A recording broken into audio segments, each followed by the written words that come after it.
Après la fête, le recueillement pour Brigitte Macron.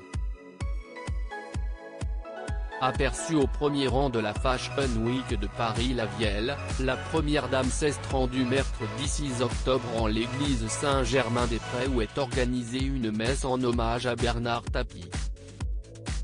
Quelques jours après la disparition de l'ancien patron de l'Homme à l'âge de 78 ans, mort des suites d'un cancer, ses proches, dont ses amis et sa famille, se sont réunis à Paris avant que sa dépouille ne rejoigne Marseille, sa ville de cœur, où il reposera dès vendredi 8 octobre après des obsèques organisées à la cathédrale de la Major.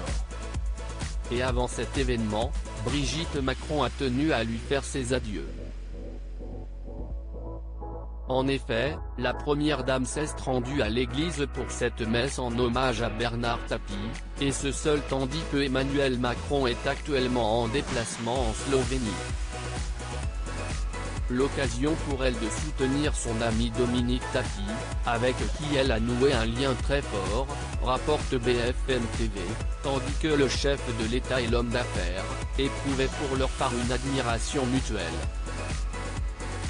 Un dernier adieu très fort de la part de Brigitte Macron, qui avait soutenu, et surtout, salué le combat de Bernard Tapie contre la maladie.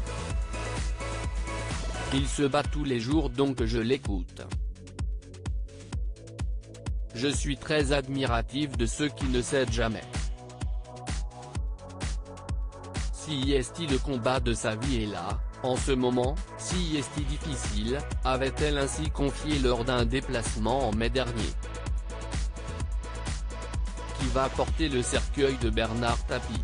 Après cette messe, le cercueil de Bernard Tapie rejoindra Marseille, où une chapelle ardente a été installée au stade Vélodrome pour ceux qui souhaiteraient lui rendre un dernier hommage avant ses obsèques.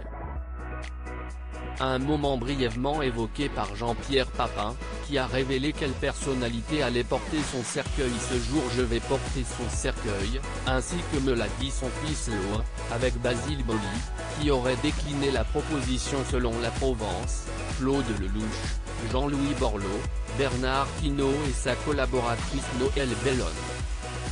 Et ça va me bouleverser complètement. Ce n'est pas anodin, a déclaré le footballeur.